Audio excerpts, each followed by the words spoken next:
Hello everyone, welcome back to Maverick Mods. Got a Firebird update for you this week.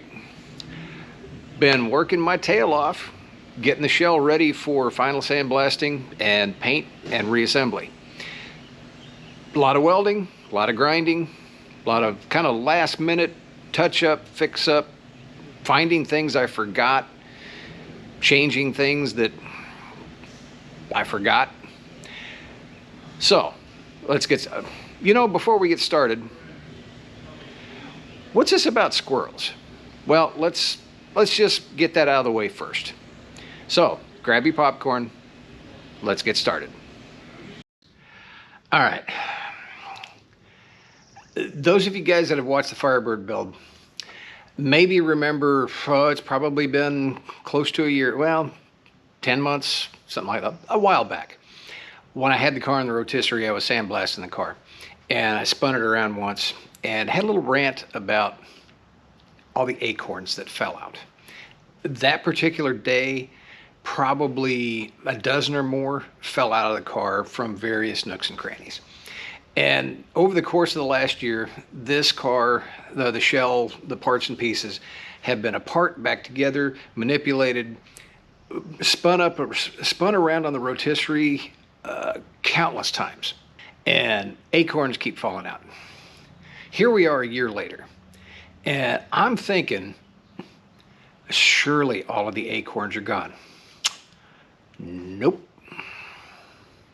The other day, I don't know what I was doing, beating and banging on something. I heard a rattle. Another acorn fell out after a year.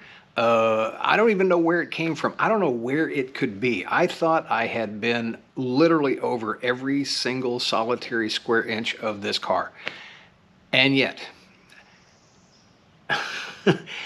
I don't think this is the last one either.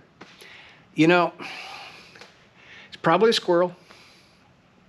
Now, I like squirrels. Squirrels are fun. Squirrels are cute.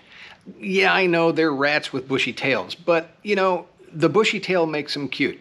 They're fun to watch. Where I live, we even named the squirrels that would climb in our bird feeders. And I won't repeat the names because some of them were, well, they were a little rough. Anyway, squirrels are fun. I don't mind them. I'm a live and let live kind of a guy, but squirrels and cars, they just... Okay, rant off. Well, I know that doesn't put the squirrel controversy to rest permanently, but over the course of the last week or so, spinning the car on the rotisserie multiple times again, more acorns did fall out, a few more mice nests fell out. I think it's all gone now. I haven't heard any rattling, haven't heard any weird... I hope I'm not speaking too soon.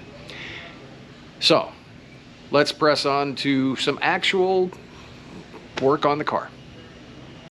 Hey guys, so you're by yourself one day, you're doing sheet metal repairs, and you have this situation here. So what we've got here is, I had a little bit of rust in the area right here in this floor pan. Plus I needed to make a little bit more room for muffler clearance. That's a whole different story. But, so I just need to put a patch in right here. Now, it's kind of a rough looking hole, but there's a method to my madness. I'm by myself today in the shop, don't have an extra pair of hands, and there's nowhere around here that I can reach back behind to help locate my patch panel. Now I've got a patch panel cut. I'm going to show you one of probably 1,000 different ways to do this. How to fit a patch panel when you can't access the other side, if you want to call it that, of the area to be patched. I've got to look, this is not exactly a flat area and I've got basically a flat panel, but that doesn't really matter because what I'm doing is I'm trying to figure out how to hold this piece against the bottom of the car so that I can trace out the shape I need, which matches this right here. Pretty easy. I'm sure there's, like I said, 1,000 different ways to do this. This is just one way to do it. So I'm going to put my patch panel cut oversize Just make sure I've got enough room on both sides. Okay. And I'm just going to screw it with self-tappers. Not so sure that thing was very sharp. Felt kind of dull. Alright, so there's one.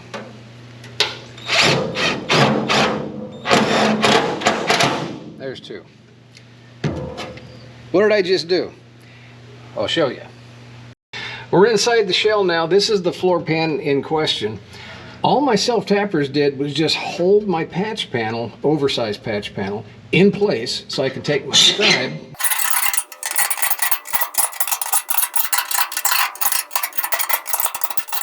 So all my self-tappers do is just hold my sheet metal patch panel in place so that I can use my scribe to mark the outline of the hole.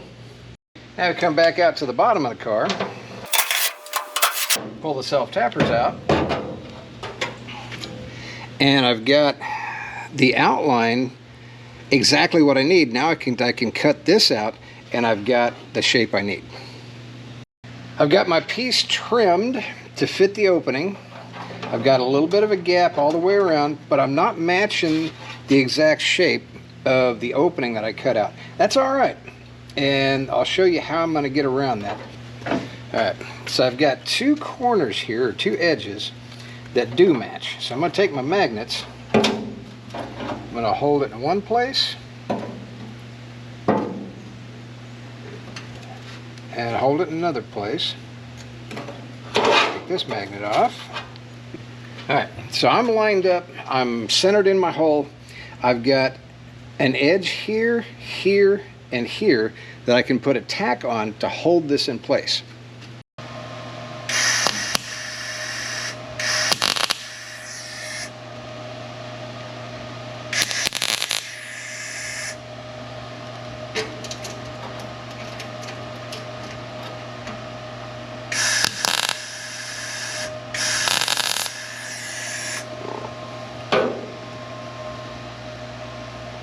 Alright, now I can pull my magnets. Now what I can do is take my body hammer, if I can find my body hammer. Now I'm going to take my body hammer, I'm going to start working my way around this patch panel.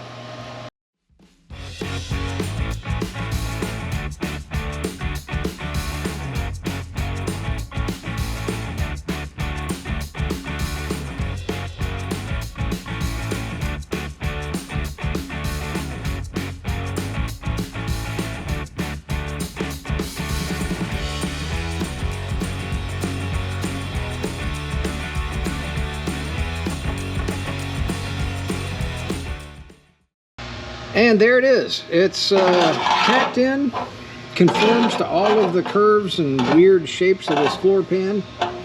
All I have to do is finish stitch welding it, grind it down. I did create 2 additional holes from the self-tapping screws. I'll just weld those up.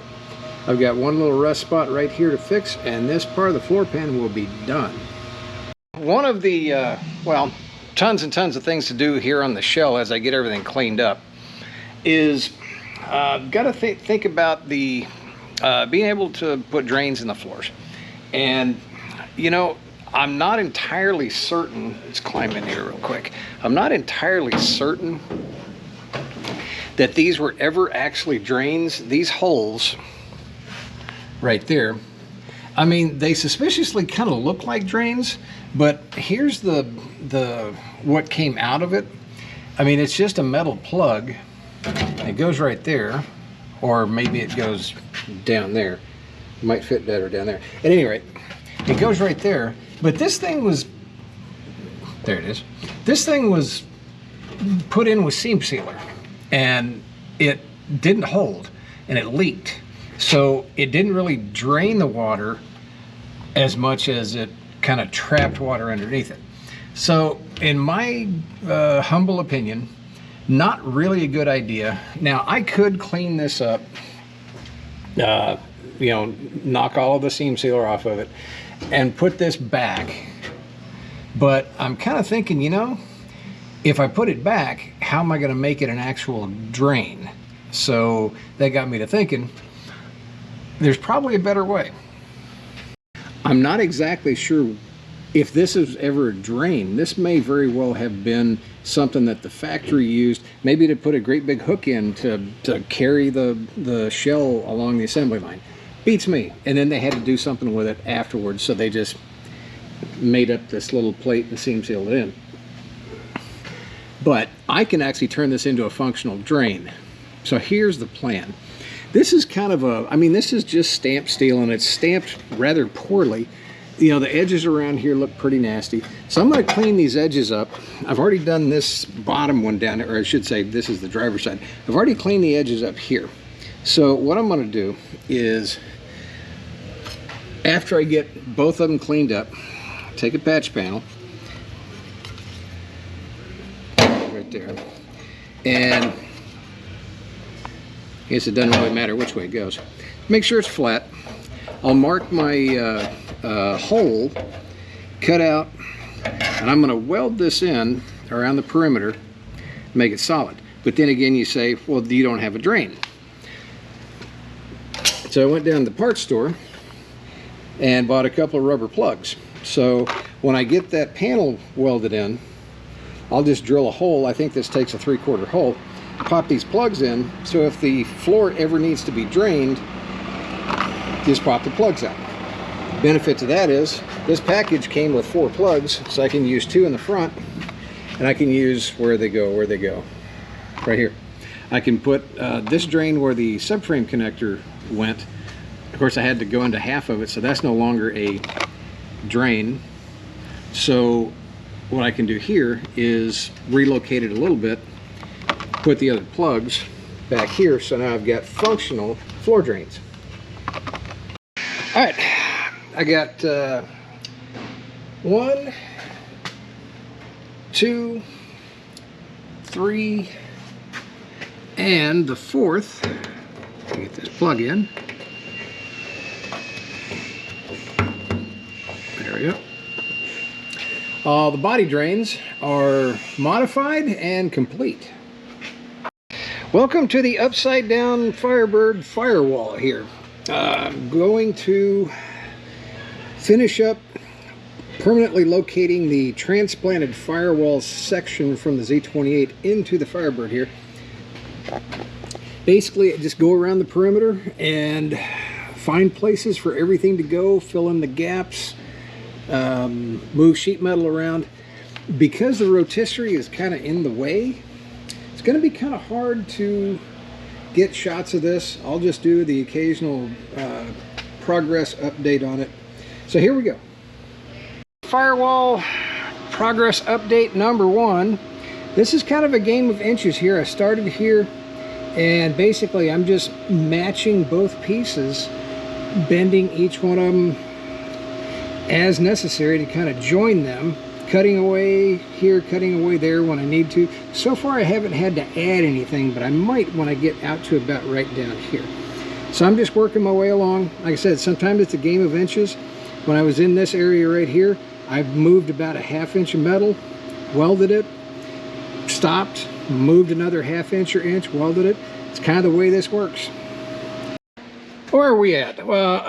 Firewall modification update number 2. I think I left off right around here somewhere, and I've inched my way along. This is on the bottom because the car is upside, almost, well, it's sort of upside down. I made it to about right here. I had a support bracket before that I cut out because I don't need that anymore. And I've reached a point where I need to make kind of a little modification to the portion of the firewall I cut out of the Z28. And what I'm talking about here, this is the opening for the wiring harness that transfers through from the engine bay to the under the dash. Where it sits right here is not going to work because I've got too much, ow, that hurt. I've got too much back behind here to put it right there. And I don't want to interfere with my fender, and the right around here somewhere is where the hood hinges are. So I think I'm better off probably dropping this down a little bit. But I've got to think about this a little bit because stuck up in here is the clutch pedal. And so if I move it this way, I might interfere with the clutch pedal. So what I needed to do is I needed to pull out the actual wiring harness, see what the pass-through looks like. So that's over here. And this is 2/3 of the wiring harness. Over here is tail lights. This is the back half of the Z28. There's the body control module. There's the stereo control module. That's all. Oh, there's the airbag module. That's all. Don't worry about that. Over there is the the harness for the doors. That I think that's for the overhead, for the courtesy light, etc. So starting here, this is what we're looking at. This is headlights. Somewhere up in there, I think those things right there are the fan connectors. All of this is on the driver's side. There's my main electrical junction right there. This is all on the driver's side of the engine bay. So I needed to continue farther up to right here. This is the pass-through connector. The main reason I needed to look at this was I need to see what's kind of on either side of this, so that I know, based on where I have to reposition that pass-through hole, that I don't have a great big module here. I don't have a great big hunk of plastic. This part is on the firewall side, outside engine compartment side of the firewall. So this I can account for. I just need to make sure that back here there's nothing that will interfere with that clutch pedal. Or if it's close, can I move this harness out of the way, which I should be able to do. So a whole bunch of work to pull out the wiring harness to look at one connector. I need to just basically cut this part of the panel off right here. Take this, probably rotate it a little bit, or just, if I've got enough room over here, just slide it down just a little bit. I think I can put it right about right there, and I can clear everything behind. I can clear my clutch pedal. That's part of the clutch pedal up in there. I can clear that, and I can clear everything under the hood and on the firewall as well. Firewall update number 3. We're kind of tilted here. It's better that way. I've got the pass-through for the wiring harness moved and relocated, welded in. Most of the welds are ground. I've got a couple little spots here to finish up on. And so, of course, I started over here, worked my way around. I've got this done now. And so I can start from here, finish my way around here, and this part of the firewall will be done. So we'll come back for an update soon. Firewall update number, I don't know, whatever update I'm on. So I've got the entire firewall section stitch welded in. I do have, let's see, where was I before? Oh, I think I was just up to this point right here, and everything's blended. What else? I've got to close off this hole. This is where the old throttle cable would exit out into the engine compartment. This is where the new throttle cable will exit out, so that's why I wanted to keep this part of the firewall as well. So everything's been double checked. Everything still fits on the inside, so we're good there. The last thing I need to do is I need to go around the perimeter with a strong light. And as always happens, you're always going to get a few pinholes. So I've just got to go around and check for pinholes. I'll do that and then start working on this. It is time to try and mount the HVAC box, or the air conditioning and the heater box. Sitting on the table here, I did manage to piece together the original setup from the Firebird itself. This is the old factory system. There's the air conditioner, evaporator. The heater core is down in, I think it's down in here somewhere. The fan motor used to go here. This is the defroster duct. This is essentially no, there. like that. Kind of. So that whole conglomeration, disregard that piece, I'll get to that in a minute. That's what used to be back, behind, up, and underneath the dash of the Firebird, or any early 70s, late 60s, early 70s GM car. That's a lot of ducting that takes up a ton of space. It's really inefficient. And basically, it's all useless for me, except I think I'm going to keep the this portion of the duct for the defroster. That's it. Everything else there essentially is useless to me. This piece right here is the part of the ducting for the Z28 from the donor car. I really can't use that either, and I really can't show that until it actually comes time to assemble the entire car. But I can use parts of it. So let's go over to the box here. So this is the HVAC box from the Z28. Much more compact. A few of the things are in slightly different locations. The fan motor's in a different location. But everything is more compact. Everything is smaller. The only problem is it's not a drop-in fit into the Firebird. So that's what we're going to work on today. We're going to try and make this fit into that. And one of the pieces that I saved from the Z28 is the portion of the firewall that actually mounts this box. So this fits right there, and I can use the bolt holes here and all around the perimeter to help locate and mount this. All I have to do is make this fit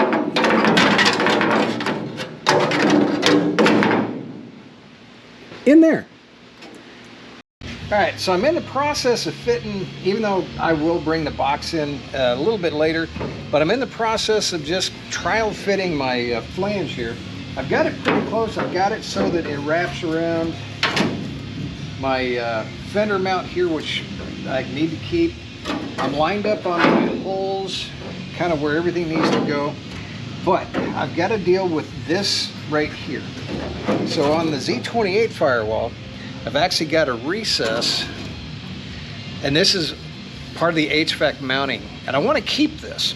So obviously I don't have a hole like that on the Firebird's firewall.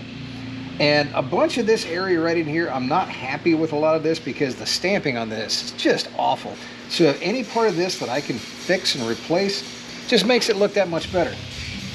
So what I did was I got everything lined up, and I've got my hole marked where the center of this depression is that will recess into the firewall on the Firebird. My thought is, I've got a 4-inch hole saw. This hole is about 3 3/4 of an inch, and I'm going to go a little bit farther around that, obviously, and the metal here is all going to go away in this area because I'm keeping this part. So I'm going to take, and see if this works, I'm going to take my 4-inch hole saw, see if I can't just cut a big hole, and that'll help me final fit my flange. As a general rule, hole saws, well, they can do weird crap. So let's see how this works. Line up on the hole.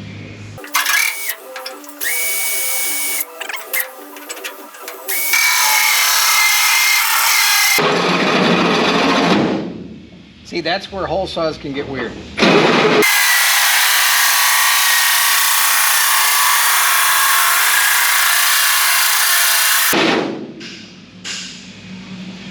Probably not a bad idea to make sure I'm not cutting through anything on the backside too.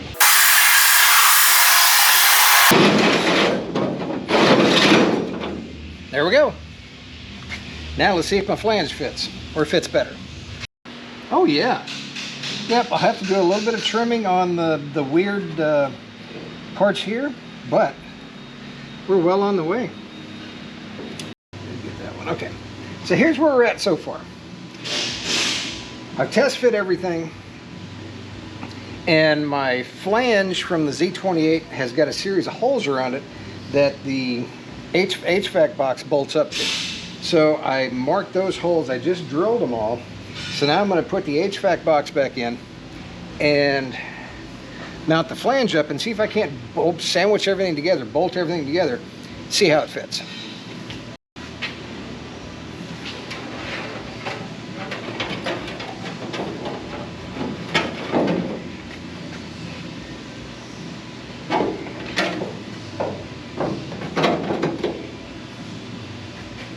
All right, now let's stick my flange up in here.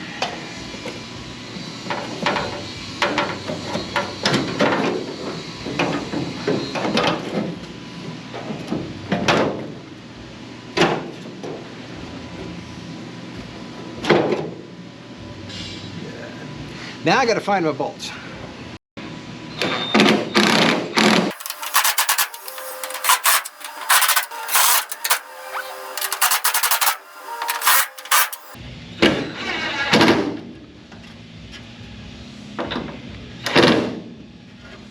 So my HVAC box is bolted in, it's solid. Let's take a look at what we got and let's look at what I still have to do. So the idea was I needed to sandwich the Firebird frame between the Z28 flange. I've got some alignment pins, one here and one here. And of course I had to get everything lined up the way it needs to be. This would be vertically, horizontally, and I'm pretty good there. Next, what I need to do is I need to think about how to incorporate the flange here. I have to do a little bit of fabrication up here, not a problem, to make everything fit. Same thing around here, but I think when it's all said and done, I'll be able to, basically I'll keep this entire firewall section and just replace it with the Z28 firewall section. Update on my HVAC flange here. I've got everything. I tried spot welding, and for some reason the spot welds didn't hold. I think it had to do with the thickness of this metal. Might have just been too thick for the spot welder. But I went ahead and plug welded everything, and so it's secure, solid. I still have to stitch weld and kind of blend this area here. Let me go around the other side here real quick. I'm probably halfway, maybe a little bit more than halfway of getting the firewall blended in with the transmission tunnel and the floor pan, and that's coming out good. That's working out okay. So this is well on its way. Unfortunately, it's Friday morning and I've got to finish up this week's video, and I have to render it and edit it and do all that kind of stuff, so I ran out of time to show this completed portion of the Firebird. That'll have to wait for another day. However, what I can do is just do a quick kind of back to front recap of everything I have done on the Firebird over the last, week, 10 days, almost 2 weeks or so. So starting from the back, there's really nothing back here. All of that was complete. Everything was good. What I did get done is I did finish sealing in my fuel pump cover in the trunk floor itself. I reinforced my cross member for the rear frame rails and the coilover mounts. This is done. Panhard bar mount is welded in, mostly cleaned up. Got a few little areas I need just to touch just a little bit, so that's done. Subframe connectors are fully welded in, top and bottom, and they are ready for when the front subframe goes back on to connect to the front subframe. Transmission tunnel is fully sanded, edges are complete and finished, so that's good to go. I've gone around and just found oddball holes in the floor, sealed all of those up best I could. The old parking brake cable exit here has been sealed up. As earlier in the video, I kind of modified the front drains. If they were drains, they're drains now, and they're functional drains. You guys saw me do the driver's side of the firewall and working on the HVAC side of the firewall. I think that pretty much covers just about all I've done underneath. As far as inside the car, really the last thing that needs to be done, well on my way to cleaning up the driver's side of the firewall, I'll have to do some cleanup on the passenger side of the firewall where the HVAC box goes. Block off the part of the cowl I had to cut out to make room for the HVAC box. And we're pretty much there. Well, that's going to do it for this week, guys. I tried my best to try and get that HVAC mount complete so that it could be kind of completed for this video. Just flat ran out of time.